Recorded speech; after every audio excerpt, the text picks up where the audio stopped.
Ever since appearing as Ma Larkin in The Darling Buds of May, actress Pam Ferris has been a household name. Today she's coming home to the village of Aberkenfig near Bridgend in South Wales. People use the word excited easily, but today I'm tingling from my feet to my head because I don't know what's going to happen. We're on our way to Aberkenfig, and it's a place in my family which is, the name Aberkenfig is very familiar. It's where my parents met, and I have some very early childhood memories of Aberkenfig, but I haven't been back for a very long time. I'm just dying to see if I recognise anything, and also to find out some facts. It was here in Aberkenfig that her mother worked in Perkins, the family bakery, and her dad was the village policeman. How wonderful! This is Aberkenfig. Now let me see where I am. Where's the police station? It's up there on the right, isn't it? In 1962, as a teenager, Pam emigrated with her family from Wales to New Zealand. It's the first time she's been back to the village in over 45 years. Ah! Look at that! How wonderful! Very twinkly, exciting. I want to go and look at that police station. It looked so tiny. Pam was 13 the last time she saw her father's old police station. But the journey starts at the Aberkenfig History Society, where genealogist Greg Howes has been researching the family tree. Oh, let's have a look. We start off with your great-great-grandfather, Richard Perkins. Richard Perkins. And he comes with his family of, including 8 children, from Devon. From Devon? Yeah. Wow, in 1803. That's right, he was born in 1803 and they came over in the 1830s. So, as a youngish man? That's right, yeah. Right, okay. And they settled near Neath. Mm-hmm.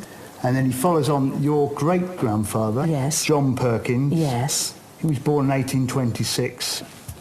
He was an ostler. Oh, how lovely. In Bryn, near Margam. An ostler? That's right, so that meant looking after the horses. Oh, that rings bells in my memory, but go on, yes. Quite possibly. 2 of his older children were hauliers, so they actually were using the ponies to drag the coal out of the mines. So it was like a family affair, really, you know. How fantastic. And that would have been happening in the... That's like the 1860s. Right, OK. Sadly, John's first wife, Margaret, Pam's great-grandmother, died aged just 42. He didn't waste any time, did John. He was married again the same year. To Eleanor? To Eleanor from Cardiganshire. OK. And she would have been a strong Welsh speaker, coming from Cardiganshire. Right. Whilst Eleanor spoke Welsh, John could only speak English. This must be the couple that I hear the family story about, that they couldn't talk much to each other, and so they communicated by food. And if he was in good, the good books, her good books, she would serve him apple pie. Oh, right. But if he got out of favour, the food would go downhill. Yeah. So they had one son. Evan Perkins. Right. Who was your grandfather. Evan Perkins was my granddad. That's right. And he became a baker. He did indeed. Right. But he was an iron moulder in the 1891 census. But as the tale turns out, yes, by the time we reach the 1901 census, he is a baker and confectioner. Right. Possibly. But how had he made this extraordinary social leap? Evan's mother-in-law was Anne Evans. Right. And she had came from a line of shopkeepers. Ah. But on her death, within a year, he is suddenly a shopkeeper himself. How interesting. So, you know... So Pam's grandfather, Evan, founded Perkins, the family bakery in Aberkenfig. Out of their union comes your mother... Anne Ethel. Anne Ethel Perkins. How wonderful. And Anne, my mother, was one of, 6 children? 6 or possibly more. Right. Right.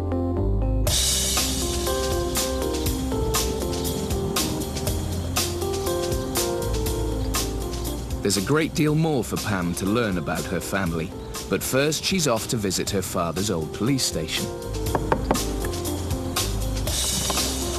Hello. My name's Pam Ferris, and my father was stationed at this police station in 1926-27. His name was Fred Ferris, and he met my mother across the back wall of the police station because she was the daughter at the bakehouse, and that's how they got together, and that's how come I'm here. All right. Can I come in and have a look around? Certainly. Thank you very much. PC Andrew Westlake shows Pam in. Aha. So, we've come through the police station, which is private. We're not allowed to show you things in there. And now here we are in the back, which is the bit I'm interested in. There's a police bike. And my dad was one of the first motorised motorbike police, brum, brum, on a Norton up and down these roads. Very exciting. Now at the back here, he tells me there were cells. And this, aha, this is the back of the police station. Clearly this is new, but it was from the back of the police station that my father was able to see the bakehouse, the back of the bakehouse. And that's where my mum would have caught the first glimpse of my dad, the young policeman here, in about 1926-27. And if architecture hadn't been like this, I wouldn't have happened. So I owe it all to architecture. Would you believe it? How amazing.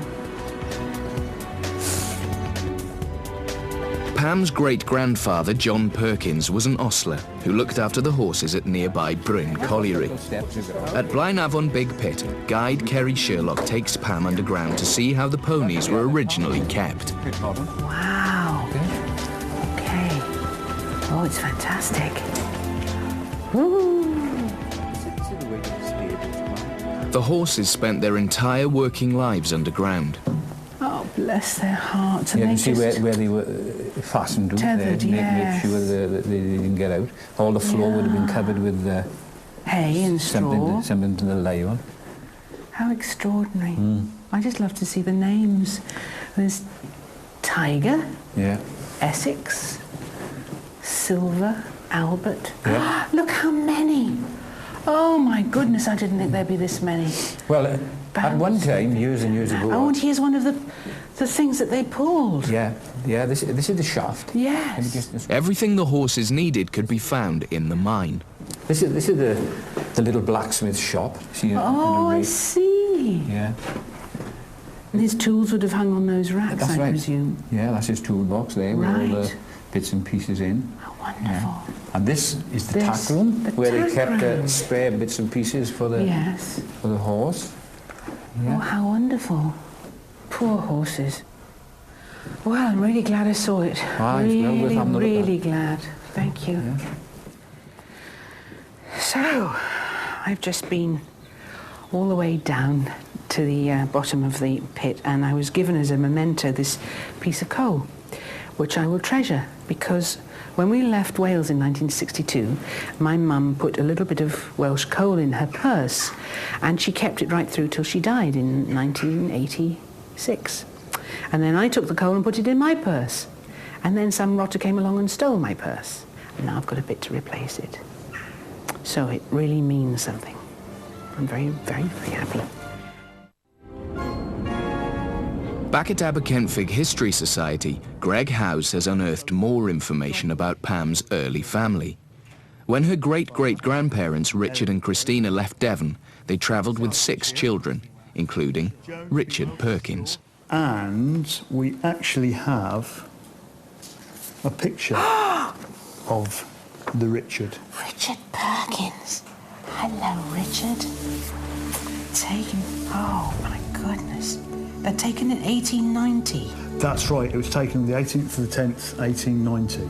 Oh, isn't that fantastic? And this Richard was a very clever boy, in fact, because he followed a dream, and like a lot of people at that time, he emigrated to America. He was quite successful in America for a while. Yes. He made quite a few £100. Yes. But sadly, he came back to Wales with his dream in bits and penniless. And he went to live with his brother John, yes, who was your great-grandfather. But things didn't go too well. He was a troubled man. Yes. And in 1889... Thank you.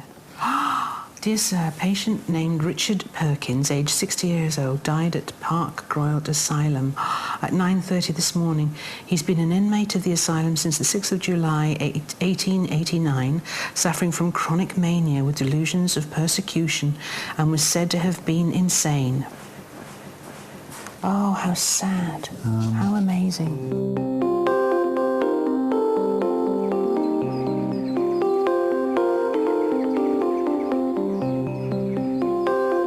At Llan Sant Ffraid graveyard in Aberkenfig, Reverend Stephen Pear can take Pam to see Richard Perkins' grave. Now these... Richard Perkins. Richard Perkins is the chap who died in the mental asylum. Right. He was very successful in his early days in the railways and went to America, but then it sounds like a breakdown or something. Yeah. Came back and was never right again. Reverend Pear believes this may not be the only family grave. Now, my guess is that this is the area that's a similar style to this. Yes, but we can't see. Well, see if I can get... Stonemasons Geraint Thomas and David Garbett are on hand to help. Goodness me, you're burly chaps. They're not playing for Wales tomorrow. No, so no, we're no. okay. Don't wear yourselves out if you are. How wonderful. Oh, how wonderful. Yeah. The beloved wife, Anne Hallisey. Oh, she was 62. And Michael Hallisey, who was Irish. Anne and Michael Hallisey were Pam's great-grandparents. Oh, that is wonderful. Not everything in the village has changed, and at Hot Pots Cafe there's time for a cup of tea, where Pam instantly recognises one of the photographs on the wall. Oh, I thought it was. It's the police station. Ha ha ha. Oh, thank you, Russell. Look what I found on your wall. What's that? That's my dad's police station. Really? Yeah, and that must be soon after it was built. Look, 1896, and the women have got those long skirts, so I imagine that So there's some more photographs if you'd like to have a look at that. I'd love to have a look. What have you got? Owner Russell James and his customers have been collecting photographs of the town. There's one in particular he wants her to see. Ooh, what have you got? Right, where are we? A couple of tables there. Bridget. Oh! There it is. There. Oh, There it Perkins Baker and Confectioner. Yeah. That is it. That is so lovely. And that is E. Perkins, of course, which is Evan Perkins, we now know. Yeah. And do you know, I still remember these funny little steps in the front there. Right. They were there until the 1950s. Really? Yes. Good grief. And also this being painted, I think, in my time, red. Right. And the walls cream. Ah, right. Sort of a rusty dark red and cream this was. Oh, I can't wait to match this up in real life. Here we are.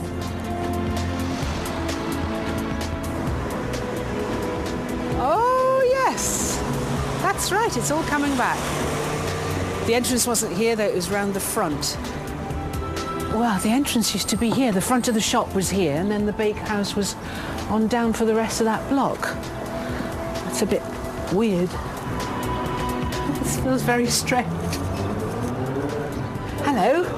The restaurant is owned by Anwan Khan and Ankaya Mia. And this, to explain why I'm here, this used to be my family's shop. Would you mind if I had a little look? Please, yeah. How long have you been here, Mr. Meir? We're here 11 years now. 11 years. And was it a bakehouse and everything then when you came? No, it was a rugby club. A rugby club? Rugby club, Tondi Rugby Club. And was it shaped like a shop? Well, more or less it was... We changed a lot. We changed quite a lot. Of course you have. This is the one we built here. It was open. Yes, it would have been, because there was a big counter across here, I remember, facing the main entrance was a big counter, and then another big counter along there. That's right, yeah. And you went out through a door into the kitchen That's that right, way. yes. Can we? Yes. Thank you very much. Thank you very much. And then from here to the back was a great big kitchen with a huge central table, and then there was a huge range here, an oven range here. I don't know if you remember, maybe they'd taken it out by the time you got here. Right, yeah. Big black thing with what they call a Dutch oven where you can make bread on one side and, you know, very big complicated thing. For Pam, revisiting the family bakery has rekindled strong memories of her mother. This very space is the room where my mum would have worked in the shop as a young girl. And she used to tell me she hated it. She hated serving in the shop. She would much rather have worked in the bakehouse. But I've got a photograph of her. You'll see she was very pretty. I think she would have attracted some custom. And it was the hub, I suppose. This room and the back kitchen were the hub of certainly her life for the first... How old was she when she married? 24, for her first 24 years. And I was such a little girl when I saw it. I had no appreciation of that then. And now I do, really. On her final visit to the Aberkenfig History Society, Pam discovers the story of 3 aunties and uncles she never knew. David Thomas. Oh, of course, look at that. It would be my uncle. Yes, he would have been my uncle, but he didn't live very long. David Thomas Perkins, he was only 6 months. So my mother's brother didn't make it to even live as long until she was born. Okay. And this is another one, another little one. 15th of April, 1912. So this was after my mum was born. My mother would have been 6 years old. He was only 2 months old. What have we got here? Another death. Eleanor Mary Perkins. Now, where was she? Eleanor, another sister. Gosh. She was 3 years old. She was their first child. That's right. How sad. So they lost three out of the 6 died very young. So does Pam know what became of her family in Aberkenfig? I don't know if they're still alive, but my Uncle Dick had 2 daughters, Marion and Cynthia. My Auntie Esther definitely had no relatives. Evan, I don't think ever married. I think he died before he was married. So that only leaves my Uncle Dick's children. Hello. Hello. Hello, how nice to meet you. To find out what happened to them, Pam is joined by John Sullivan, who remembers the Perkins family in Aberkenfig. He has some exciting news. I lived right by your cousins. In fact, your Uncle Dick owned the house we lived in. So, John, do you know anybody else that's within our generation that... I know your cousins. My cousins? Yes. Now, that's Marion and Cynthia's children? No, Marion and Cynthia. Marion and Cynthia? Yes. Are they still alive? Yes. Where? Cynthia's about 3-4 miles away. Ooh, can we go? So Pam is off to see her cousin Cynthia, who she hasn't seen for 45 years. Well, hello, Pam. Hello. Do you remember me? It's Cynthia? Cynthia. Cynthia! Oh, Cynthia, lovely to see you. What a surprise. What a surprise! My mum. Yes? My mum with the girl with the little curl. Mm-hmm. Oh, how lovely. She couldn't have been more than 1920 there. Good heavens. Now that's a nice one. That is a nice one of my dad. That's a very nice one of my dad. Dad with a pipe. I don't remember him smoking a pipe. And he's looking like a very important man. That's a nice one. Oh, that's the three of lovely. you. I clearly have my top stuffed inside my knickers, which is a habit I've tried to stop. I found this, as you see. Finally, Cynthia has one more family heirloom. But our name used to be Perkin. Yes. Richard Perkin, son of John and Elizabeth Perkin. baptised in the parish church of Buckland Brewer on the 4th day of December in the year of our Lord 1803. How wonderful. 1834, 1830, 1828. That's amazing. What Cynthia has discovered is a journal kept by Richard Perkins nearly 120 years earlier. It's an extraordinary link to the family's past. These, I believe, Cynthia, are all brothers and sisters of the family that walked from North Devon to South Wales.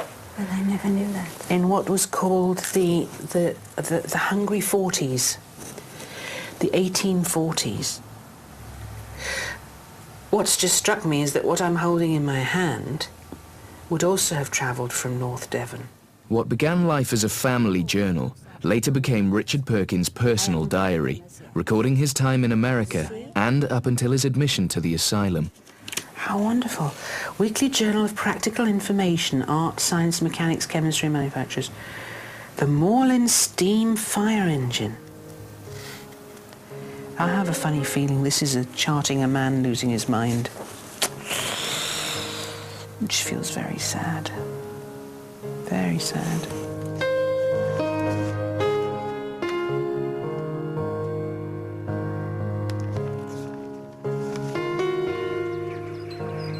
Back at San Sant Fried graveyard, there is one final surprise for Pam. With the help of the villagers, her great-grandparents' gravestone has been restored and placed on a new plinth. Oh, how lovely! They've put the gravestone up.